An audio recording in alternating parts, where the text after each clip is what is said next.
Hello dear exam comrades, welcome to our Facebook page and YouTube page.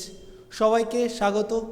আজকে একটা ছোট্ট session যেখানে আমরা আপকামিং যে এক্সামগুলো আসছে, আমরা জানি কিছুদিন পরেই আমরা ফুড এশিয়ার যে এক্সাম তার কিন্তু দিনক্ষণ সব ঠিক হয়ে গেছে, অর্থাৎ যুদ্ধের ময়দান প্রস্তুত, এখন লড়াইয়ের পালা। তো আশা করি সবাই চরম প্রিপারেশনের মধ্যে আছো। তো এখানে আমি কিছু ম্যাথামেটিক্স দেখাচ্ছি, অঙ্ক কিছু ডিসকাস করব যেগুলো ফুড এশিয়ার জন্য খুবই গুরুত্বপূর্ণ। চলো, প্রথম প্রবলেম দেখো দেয়া আছে এখানে একটা খুব, দেখো এমনিতে সিলেবাসে কিন্তু অ্যারিথমেটিক বলেই দেয়া আছে, কিন্তু হঠাৎ করে যদি অ্যাডভান্স পোর্শন থেকে অঙ্ক দেয় তখন কিভাবে করব।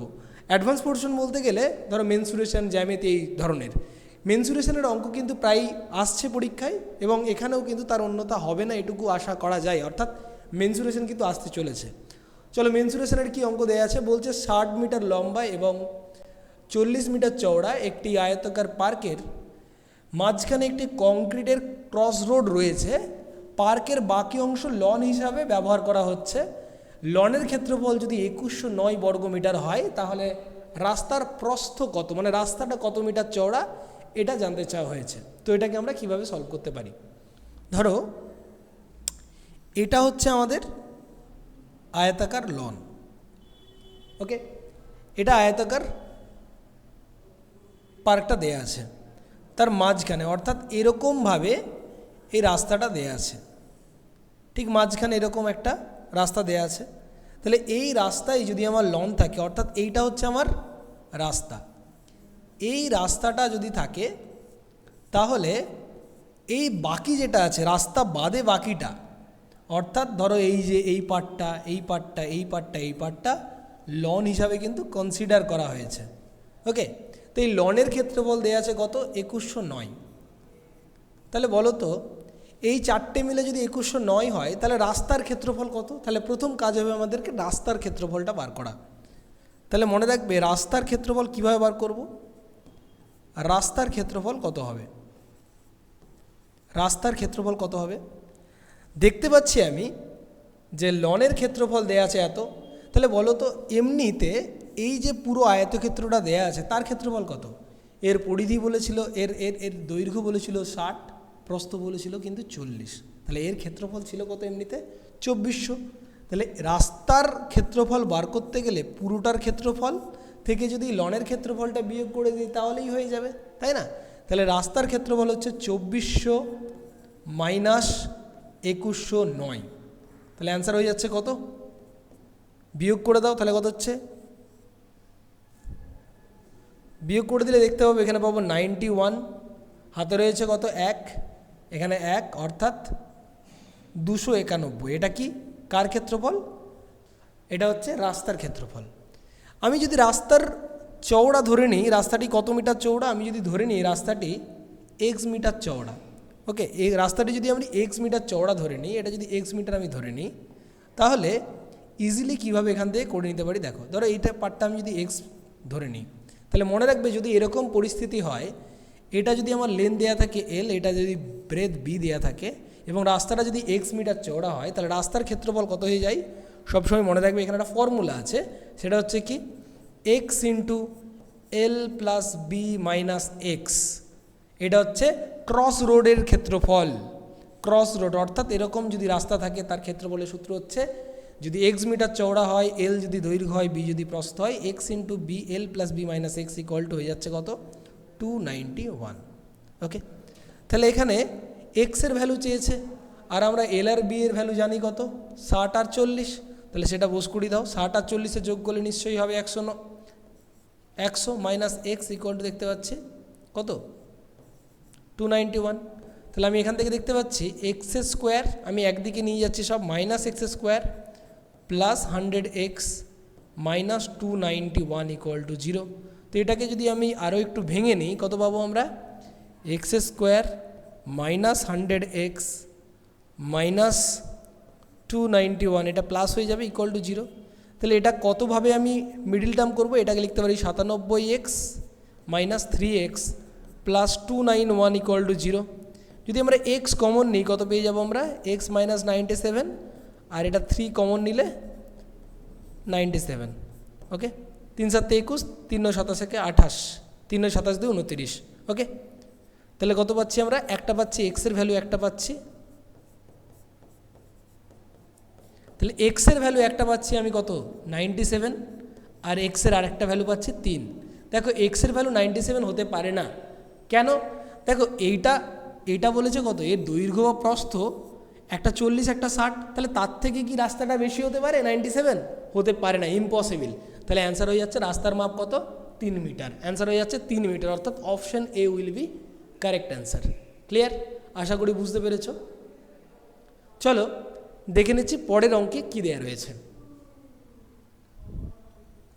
দেখো পরের অঙ্কটা কী দেওয়া রয়েছে, আবারও একটা অঙ্ক দেওয়া রয়েছে যেখানে সাকসেসিভের ধারণা কেমন করে আমরা অ্যাপ্লাই করতে পারি বিভিন্ন বিষয়ে সেটা দেখো দেওয়া রয়েছে। দেখো একটা অঙ্ক দেওয়া রয়েছে পার্সেন্টেজের, যেখানে বলেছে এ টাওয়েল হোয়েন ব্লিচড লস 20% ইটস লেথ, তার দৈর্ঘ্য 20% কমে এবং ব্রেথ কমেছে 10%। এটা পার্সেন্টেজ প্লাস আয়তক্ষেত্র অর্থাৎ মেনসুরেশন দুটোর কম্বাইন করে দেওয়া আছে। কি বলছে, একটা তোয়ালেকে যখন ব্লিচ করা হয় তখন তার দৈর্ঘ্য 20% এবং প্রস্থ 10% হারায়, তাহলে ক্ষেত্রফল কত কমেছে? কি হবে অ্যান্সার? খুব ইজিলি মনে রাখবে, যদি পরপর দুটো জিনিস কমে সেখানে আমরা সাকসেসিভ অ্যাপ্লাই করতে পারি। কি করতে পারি? সাকসেসিভ অ্যাপ্লাই করতে পারি। চলো তাহলে প্রথমে কত কমেছে। আচ্ছা, সাকসেসিভের জন্য সূত্রগুলো একটু বলে দিই। যখন পরপর ধরো প্রথমে X% বৃদ্ধি পাচ্ছে, বৃদ্ধিকে আমি ওপরে সাইন দিয়ে বোঝাচ্ছি, পরপর দুবার যদি বৃদ্ধি পায় তাহলে সাকসেসিভ হয়ে যাবে কত, x plus y plus x y by 100%। Okay, যদি পরপর কমে, দুবার যদি পরপর কমে কত হয়ে যাবে, এক্স কমার জন্য মাইনাস, বৃদ্ধির জন্য প্লাস, তাহলে মাইনাস এক্স মাইনাস ওয়াই মাইনাসে মাইনাসে প্লাস এক্স ওয়াই বাই 100। এর আনসারটা যদি প্লাসে হয় তাহলে বৃদ্ধি, যদি মাইনাসে হয় তার মানে হ্রাস বোঝাই। ধরো একবার বেড়েছে একবার কমেছে, তার জন্য সূত্র কত হয়ে যায়, plus x minus y plus মাইনাসে মাইনাস এক্স ওয়াই বাই 100। তো এইভাবে কিন্তু আমরা এই ব্যাপারটাকে করে নিতে পারি। ওকে, চলো তাহলে সেই জায়গায় দাঁড়িয়ে এটার অ্যান্সার কত হবে। তাহলে প্রথমে কি হয়েছে, কমেছে, লস্ট হয়েছে দুবারই, তাহলে পরপর দুবার লস্ট হচ্ছে, তাহলে কী হবে, -20, প্রথমে 20% লস, তারপরে 10% -10 মাইনাসে মাইনাসে প্লাস 20 × 10/100 কত হয়ে যাচ্ছে তাহলে। দেখো এখানে পাচ্ছি -30, এখানে পাচ্ছি +2, অ্যান্সার হয়ে যাচ্ছে -28%।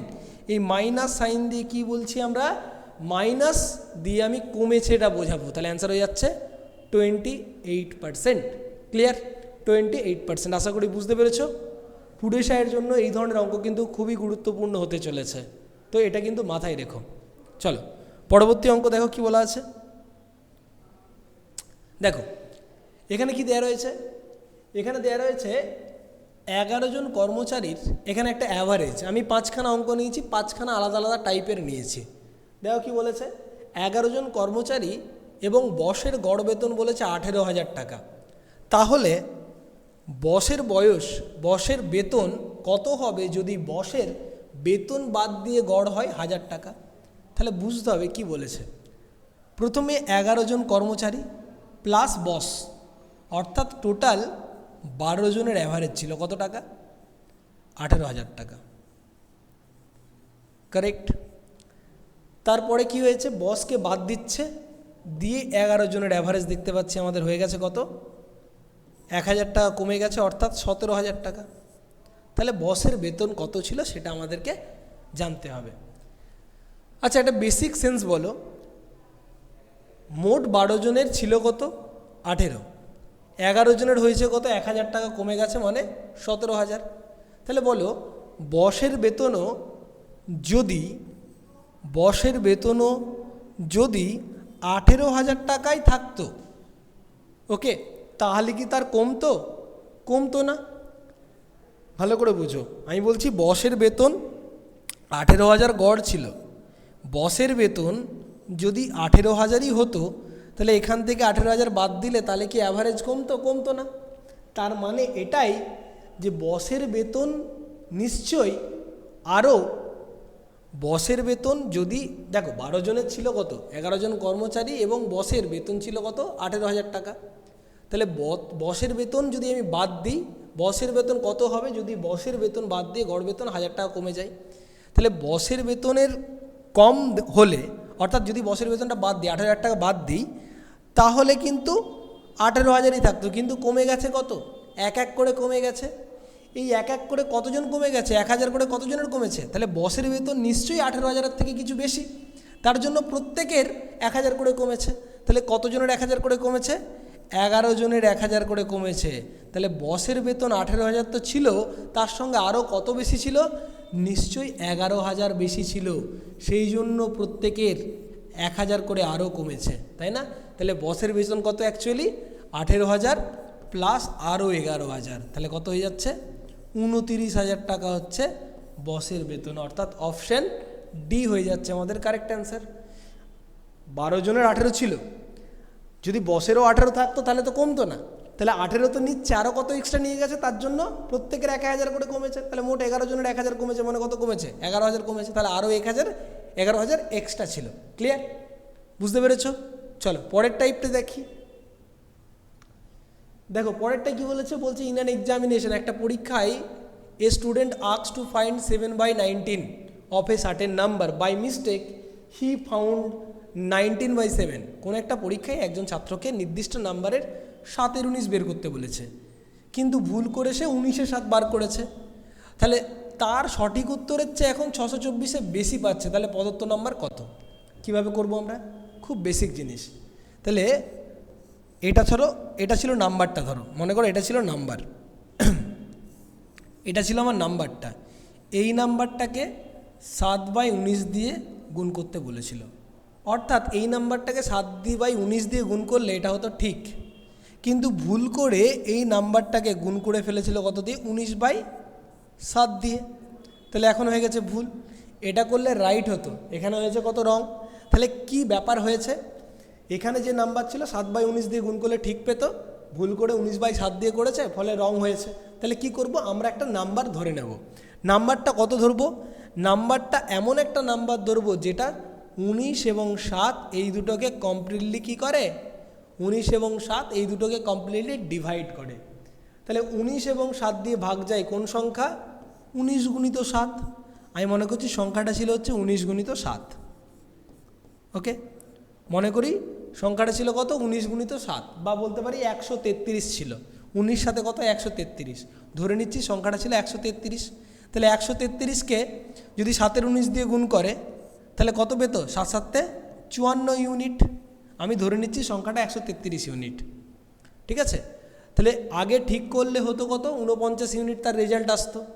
এখন ভুল করেছে, ভুল করে কত পেয়েছে, 19 স্কোয়ার, মানে কত পাচ্ছে ভুল করে, 361। কত পাচ্ছে ভুল করে, 361। ভালো করে বুঝো, ঠিক করলে 49 হতো, কিন্তু ভুল করে পেয়েছে কত, 361। তাহলে তুমি বলো আমাকে যে আমি এখন কত কম পাচ্ছি, কত বেশি পেয়েছি। তাহলে এখন পাচ্ছি আমি কত বেশি, 361 পেয়েছি, দরকার ছিল 49 পাওয়ার। তাহলে কত বেশি পেয়েছি বলো, আমি বেশি পাচ্ছি, দেখো 312 ইউনিট বেশি পাচ্ছি। তাহলে 312-র ভ্যালুই দেওয়া আছে কত, 624। তাহলে 1-এর ভ্যালু কত, 1 ইউনিটের ভ্যালু হয়ে যাবে 2, আর এখানে কত আছে 133 ইউনিট। অরিজিনালি নাম্বারটা কত ছিল, 133 ইউনিট। তাহলে 133 ইউনিট হয়ে যাবে কত, তার ডাবল, অর্থাৎ 266। তাহলে এটাই হয়ে যাচ্ছে আমাদের অ্যান্সার। ক্লিয়ার, বোঝা গেছে? চলো অপশান সি হয়ে যাবে কারেক্ট। আশা করি বুঝতে পারলে। চলো আজকে সেট অফ কোশ্চেনের লাস্ট সাম যেটা দেখে নাও, কি বলা আছে, কি বলা আছে এটা দেখো, একটা অঙ্ক, মিক্সচারের অঙ্ক। বলছে 4% চিনিযুক্ত 6 লিটার দ্রবণ থেকে 1 লিটার জল বাষ্পীভূত হয়, অবশিষ্ট দ্রবণে চিনির শতাংশ কত। তাহলে প্রথমে একটা মিশ্রণ ছিল যেখানে 6 লিটার দ্রবণটা ছিল, এবারে সেখানে কিছু পরিমাণ চিনি ছিল। মনে রাখবে কোনো একটা দ্রবণ ছিল, সেখান থেকে যদি জল ইভাপোরেট হয়ে যায়, জল যদি বাষ্পীভূত হয়ে যায়, তাহলে কিন্তু জলটা কমবে, চিনিটা কমবে না। তাহলে চিনি আগেও যত ছিল এখনও তত থাকবে। তাহলে প্রথমে ছিল কত, 6 লিটার। এই 6 লিটারে চিনি কত ছিল, তাহলে 6 লিটারে চিনি ছিল কত 4%, তাহলে 6 লিটারে 4% মানে কত 4 ছক 24, তাহলে বলতে পারি আমি কত 6 লিটারের 4% অর্থাৎ 6 গুণিত 4/100, তাহলে বলতে পারি কত 0.24। এত লিটার আমার কি ছিল, এত লিটার আমার সুগার ছিল, ইনিশিয়ালি সুগার ছিল এত, ঠিক আছে। তাহলে এই সুগারটা কিন্তু পরেও থাকবে। এখন কত হয়ে গেছে টোটাল, আগে মিক্সচার ছিল এত, এখন মিক্সচারটা কত হয়ে গেছে, তাহলে এই 6 লিটারের মধ্যে এইটুকু চিনি ছিল, বাদ বাকি তো জল ছিল। এবারে 1 লিটার জল বেরিয়ে গেছে, তাহলে জল যদি কমে তাহলে মিক্সচারটাও টোটাল কমে যাবে, তাহলে মিক্সচার এখন কত হয়ে যাবে 6 লিটার থেকে 5 লিটার 1 লিটার জল বেরিয়ে গেছে, তাহলে এখন টোটাল কত থাকবে, টোটাল আগে 6 লিটার ছিল, এখন 1 লিটার জল বেরিয়ে গেছে, এখন টোটাল থাকে 5 লিটার। এবারে দেখো চিনি তো কমবে না, চিনি আগেও যা ছিল এখনও তাই আছে, তাহলে সুগার সুগার সুগার কত ছিল আগে 0.24, এখনও কিন্তু 0.24ই আছে, তাহলে এখন চিনির পার্সেন্টেজ কত সেটা চেয়েছে, ঠিক আছে। তাহলে এখন এই 5 লিটারের মধ্যে 0.24 আছে, 5 লিটারের মধ্যে 0.24 আছে কি চিনি, তাহলে 100তে কত থাকবে, 100তে কত থাকবে, ক্লিয়ার। তাহলে কত হয়ে যাচ্ছে, কত পার্সেন্ট থাকবে, কাটাকাটি করে ফেলো, দশমিক করে নিলে কত হয়ে যাবে, অ্যান্সার হয়ে যাবে 100, ব্যাস 0 0 কেটে দাও, তাহলে অ্যান্সার হয়ে যাচ্ছে 24/5%, অর্থাৎ option A will B hour correct answer. Clear, দেখে নাও, আগেও চিনি ছিল 0.24, এখনও থাকবে 0.24, আগে ছিল 6 লিটারে এখন থাকবে 5 লিটারে, কারণ 1 লিটার জল বেরিয়ে গেছে, তাহলে 0.24/5 ইন্টু 100%, দশমিক তুলে দিলাম, নিচে 100 এলো, 100 কেটে গেল, অ্যান্সার হয়ে যাচ্ছে 24/5। আশা করি বুঝতে পেরেছো। এরকমই ছোট ছোট শর্টসের মাধ্যমে আমাদের কনসেপ্ট ক্লিয়ার করতে অবশ্যই কিন্তু আমাদের চ্যানেলটাকে ফলো করে রাখবে, যারা ফেসবুকে দেখছো ফেসবুকের চ্যানেলটাকেও কিন্তু সাবস্ক্রাইব করবে এবং ফলো করে দেবে। প্রত্যেকের সাথে দেখা হচ্ছে নতুন একটা কনসেপ্ট নিয়ে আগামী ভিডিওতে। ভালো থাকবে এবং পরীক্ষা সবার ভালো হবে এটুকু আশা করি। ধন্যবাদ।